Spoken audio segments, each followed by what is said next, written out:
लगातार इसमें जो है सामाजिक कार्यकर्ता, किसान और तमाम धर्मगुरु इसमें शामिल हो रहे हैं और लेकिन जो सरकार है वो किसान आंदोलन पर कार्रवाई कर रही है। हमारे साथ जो है भंते सुमित्रन जी हैं, इन्हीं से जानेंगे जो कि इस किसान आंदोलन में लगभग शुरू से हैं, इन पर क्या कार्रवाई हुई। भंते जी, क्या कार्रवाई यहाँ पे हुई? क्या धन्यवाद आप सभी लोगों का, आपके सभी चैनलों का बहुत बहुत धन्यवाद, दर्शकों का बहुत बहुत साधुवाद। मुझे लगभग किसान आंदोलन में 70 दिन होने को आए हैं और जो भी निर्णय किसान समिति ने, एकता समिति ने, संयुक्त मोर्चा ने लिया, मैं उनका सहयोग करने के लिए तत्पर खड़ा रहा। मैं चूंकि किसान यूनियन का व्यक्ति नहीं हूं, मैं बौद्ध भिक्षु हूं। मैं संस्कृति, सभ्यता, दर्शन, जो समता मूलक हक वंचित समाज की विचारधारा है उसको रिप्रेजेंट करता हूं। तो संयुक्त मोर्चा ने जितने भी निर्णय लिए, मैं सारे निर्णयों में उनके साथ रहा। 26 जनवरी को जब उन्होंने कहा कि हम समानांतर परेड निकालेंगे तो मैं भी सबसे आगे रहा। हमारी गाड़ी, हमारी बस, तो दिल्ली पुलिस ने उनके नंबर ट्रेस कर लिए और मेरे कई वीडियोस, मेरी बहुत सारी चीजें उन्होंने इकट्ठी कर ली और हम पर जो लाल किले पर जिन्होंने झंडा फहराया किसानों का, वही धाराएं हमें भी लगाई उन्होंने, जिसमें 120 भी है, 307 है और मुझे नोटिस दिया और नोटिस के हमने जवाब भी दिए हैं। किसान आंदोलन की जो टीम लीगल सेल है वो भी जवाब दे रही है और मेरे व्यक्तिगत वकीलों ने भी जवाब देने का काम किया है। किसानों पे कार्रवाई हो रही है, ठीक है, लेकिन एक बौद्ध धर्मगुरु, आपको कहाँ से इस साजिश में, जो लाल किले का आपने जिक्र किया, आपको क्यों इसमें शामिल किया जाए? एक्चुअली हमें वो इसलिए शामिल कर रहे हैं कि जो भी सत्य आवाज उठाता है, जो भी सत्य बोलता है और जो भी मुखर होकर के विरोध करता है, और हालांकि लोकतंत्र ने, भारतीय संविधान ने हमें हक दिया है, हमारी ये निजता है कि हम उन पर सवाल उठा सकते हैं, उनसे असहमति हम जता सकते हैं, उनसे असंतुष्ट हम हो सकते हैं, ये मेरा फंडामेंटल राइट है। फिर भी ये अहंकारी सरकार हमारा दमन करने का काम कर रही है। ये बहुत ही बुरा हो रहा है। स्वतंत्र भारत में पहली बार कोई तानाशाही सरकार इस तरह से बेरोजगार युवाओं पर, लड़कियों पर और बौद्ध भिक्षुओं पर कार्रवाई करके विश्व लेवल पर अपने आप को अपमानित करा रही है। सरकार को हम लोग लगातार देख रहे हैं भंते जी, किस तरीके से आपने भी बताया, FIR हो रही है, तमाम तरीके की लंगर NIA की जांच हो रही है, कैसे इसको देखा जाए? देखिए, स्वतंत्र भारत में सबको अधिकार है। मैं ये कह रहा हूं, मैं सरकार से कह रहा हूं आपके माध्यम से कि आप सरकारों को, आप किसानों को रईस बनाना चाहते हैं, आप उनकी आय दोगुनी करना चाहते हैं, उनके फेवर में आप बिल लाए। किसान ये चाह रहा है कि मेरे जैसे थे बिल, जैसी मेरी स्थिति थी वैसी बनी रहने दीजिए, तो जबरदस्ती बिल थोपने की क्या है? मुझे तो ऐसा लग रहा है कि ये समझौता इनका हुआ है, ये सरकार बिचौलिए का काम कर रही है और इनका जो समझौता हुआ है वो कई हजार अरब का समझौता है, इसलिए ये बिल वापस नहीं हो रहे हैं। अगर ये छोटी पूरी बात होती तो सरकार कभी से प्रेस्टीज इशू न बनाती।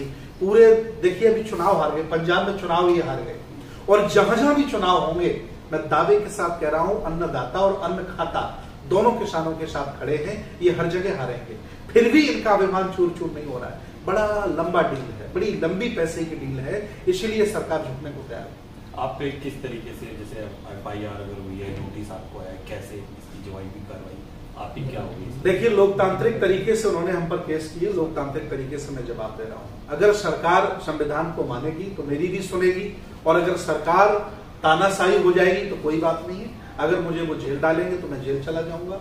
और इतिहास है, विश्व इतिहास उठा के देख लीजिए, मैं ऐसे सैकड़ों लोगों को जानता हूं जिनका दमन हुआ है, जिन्हें जेल में डाला गया है, लेकिन परिवर्तन हुआ है। बुद्ध का एक सिद्धांत है, अनिक्षा अवत संखारा उपाद वे धम्मिनो उपज्यत्वा निरुज्जन्ति देशं रूप समोसो। दर्शकों, ये संसार परिवर्तनशील है, ये दुनिया परिवर्तनशील है। जाने कितने प्रधानमंत्री आए, जाने कितने राष्ट्रपति आए, एक से एक बड़े तानाशाह देश में आए, लेकिन लंबे समय तक वो रह नहीं पाए। कोई जवान होता है, बूढ़ा हो जाता है, कोई मकान सुंदर होता है, जराजीर्ण हो जाता है। ये परिवर्तन का संसार है, इसलिए मैं सरकार से कहना चाह रहा हूं, आप भी लंबे समय तक रहने वाले नहीं हो, ये परिवर्तन का संसार है। इसलिए अगर मौका मिला है तो किसी का दिल मत दुखाइए और भारत की जो मूल संस्कृति है, जिसे हम धर्मनिरपेक्ष कहते हैं, उसको तोड़ने का काम ना करिए। महंगाई बढ़ रही है, पेट्रोल डीजल के दाम आप देख रहे हैं किस तरीके से बढ़ रहे हैं, 100 के पार चले गए, लोग जो है नेपाल में जाके भी तेल ले रहे हैं, इसको कैसे देखा जाए?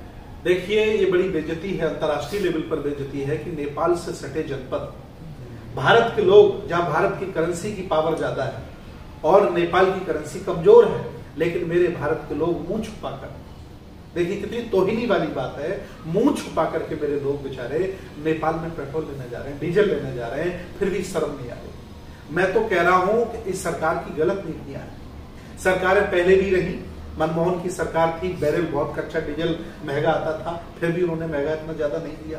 मैं तो कह रहा हूं कि 1 लीटर पर यह सरकार किसानों से कम 60 रुपए कमाती है, और फिर किसानों से कहती है आप टैक्स नहीं देते हो। 1 लीटर डीजल पर ये 60 रुपए हमसे कमा रहे हैं। सोचो कितना पैसा ये लोग कमाते होंगे, और वो पैसा कमाई का कहां जाता होगा। इन्होंने बड़े बड़े लोगों के कर्ज माफ कर दिए, किसी गरीब, छोटे से गरीब को दे दिया, लेकिन बड़े बड़े कर्ज माफ कर दिए इन लोगों ने। ये जो सरकार थी जब ये आई तो इसने कहा कि भाई सबका साथ, सबका विश्वास, सबका विकास, तो इसको कैसे देखा जाए? हर एंगल पर इन्होंने जो भी कहा, हर एंगल पर जो भी इन्होंने कहा, हर जगह ये फेल हो गए हैं। ऐसी कोई जगह नहीं जहां ये पास हुए हो, चाहे वो नोटबंदी का मामला हो, और चाहे वो काले धन लाने का मामला हो, चाहे रोजगार देने का मामला हो, चाहे 15 लाख देने का मामला हो, हर जगह ये फेल है। फिर भी बेशर्मी से ये लोगों का दमन करना चाह रहे हैं। बेटी बचाओ बेटी पढ़ाओ, ये नारा था इस सरकार का, लेकिन हम लोग लगातार देख रहे हैं कि बेटियों की क्या हालत है इस सरकार में। और अभी जो उन्नाव का मामला है, आप जान रहे होंगे 3 लड़कियों को किस तरीके की उनकी हालत हो गई, 2 तो मर भी गई और एक अभी गंभीर हालत में है। देखिए, हाथरस में बहुत बड़ा केस हुआ, रेप हुआ, उस पर भी सरकार का रवैया बहुत खराब था। उन्नाव में 3 एक ही परिवार की बेटियां, वो भी छोटी उम्र की, 10-12 साल की बेटियों को कहां पता होता दुनियादारी, उन्हें गायब किया जाता, 2 बेटियां मार दी गई। अभी मुरादाबाद में प्रियंका ज्योति, जो ट्यूशन पढ़ा के अपने घर का खर्च चलाती थी, उसको भी मार दिया। इतनी निर्लज्जता इन लोगों में है। ये फर्जी लोग थे जो ये कहते थे कि हम बेटी बचाएंगे, बेटी को पढ़ाएंगे, झूठ बोलते थे। इनको इस मैटर पर तो इस्तीफा दे देना चाहिए। इससे अगर देश नहीं चल रहा है, क्या ये नहीं थे तब कोई देश नहीं चलाता था? ये लोग गर्व करते हैं कि मैं देश बेहतर चला रहा हूं। मैं इनसे पूछ रहा हूं, जब तुम नहीं थे पटल पर, तुम नहीं थे सत्ता में, तब ये देश नहीं चल रहा था? या तुम जब नहीं रहोगे तब देश नहीं चलेगा? ये अभिमान है इनका, ये घमंड है, ये चूर चूर होगा। इन्होंने हर एंगल पर देश को बर्बाद करने का काम किया। अभी जो है अमित शाह ने मीटिंग की है, अब जो है MP हैं, जितने भी MLA हैं, उन लोगों के बीच में जाएंगे और ये समझाएंगे कि ये कानून अच्छा है, खासकर किसानों के बीच में। इसको कैसे देखा जाएगा? देखिए, बाबा साहब ने कहा था कि जब कोई भी समाज नायक पूजा की तरफ अपना रुख कर देता है, उस समाज का बुरा होने ही वाला है, और संस्कृति सभ्यता का भी बुरा होता है। देश, भारत के लोगों ने पार्टी को वोट नहीं दिया, नरेंद्र मोदी को वोट दिया था। ये एक नायक पूजा थी, और नायक पूजा का परिणाम है कि आप चोरी करिएगा जेल जाओगे, और देश ये बेच रहे को कुछ नहीं हो रहा है।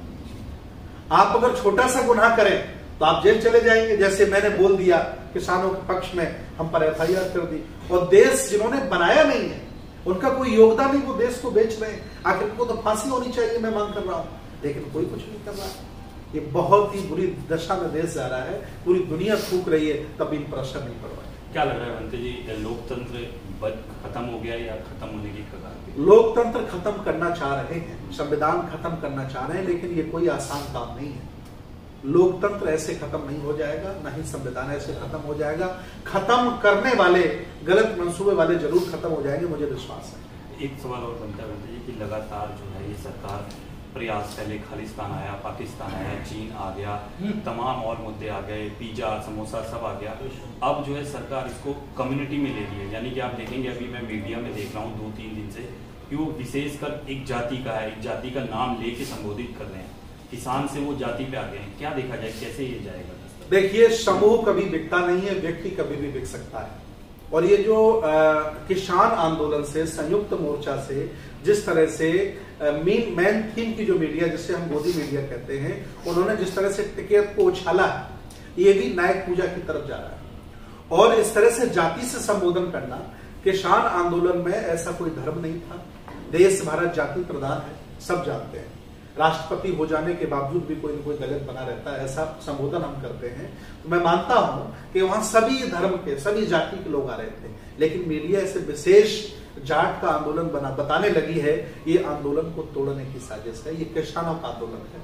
मेरा धर्म कोई भी हो सकता है, मेरी विचारधारा कोई भी हो सकती है, लेकिन मैं एक किसान हूँ, किसान का बेटा हूँ, इसलिए किसानों के साथ खड़ा हूँ। इतने आंदोलन हुए मोदी सरकार में, भीमा कोरेगांव का आंदोलन हुआ, पटेलों का आंदोलन हुआ, जाटों का आंदोलन हो गया आरक्षण को लेके, जेएनयू का आंदोलन हुआ, CA/NRC हुआ। मोदी सरकार के काम करने का पैटर्न ही जैसा लगता है, इसको कैसे देखा जाए कि क्या लगता है इस बार चूकेगी सरकार या फिर से इस बार? देखिए, जितने भी जब से ये आए और तब से जितनी भी असहमति जताने वाले, असंतुष्ट लोग थे, इनकी हाँ में हाँ न मिलाने वाले, क्योंकि इनका मकसद है भारत को एक रंग में रंगने का। इनका जो अंतिम एजेंडा है भारत को एक रंग में रंगने का है, जिससे हम हिंदुत्व कहते हैं।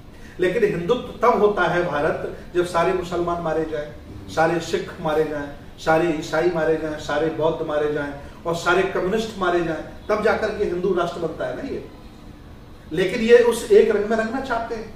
ये भारत की गरिमा के खिलाफ है। ये भारत तमाम रंगों का है, भारत तमाम भाषाओं का देश है, तमाम विचारधाराओं का देश है। इसे वैसा ही बना रहने दीजिए, मैं अपील करता हूँ सरकार से। क्या लग रहा है आगे ये आंदोलन किस ओर जा रहा है? तो पंजाब चुनाव में भी करारी हार हुई है, निकाय चुनाव में। देखिए, सरकार ने बिल बनाया और अगर ये बिल वापस नहीं करेंगे तो सब लोग मिलकर के किस सरकारें बनने नहीं देंगे, वहां तक ये आंदोलन चला जाएगा। और जितना ये देर करेंगे उतना ही बड़ा नुकसान उठाएंगे ये। मैं पहले भी बोलता था, आज भी बोल रहा हूं, अभी अगर ये बिल वापस कर दें तो कम नुकसान होगा इनका, लेकिन जितना ये देर करेंगे उतना ही ज्यादा पटल से चले जाएंगे, मुझे पूरा विश्वास है। ठीक है, थैंक यू। ये थे बनते सुमित रंजन जी, जिन्होंने बताया कि किस तरीके से उन पर FIR हुई है और आगे वो क्या उनकी तरफ से क्या होने वाला है।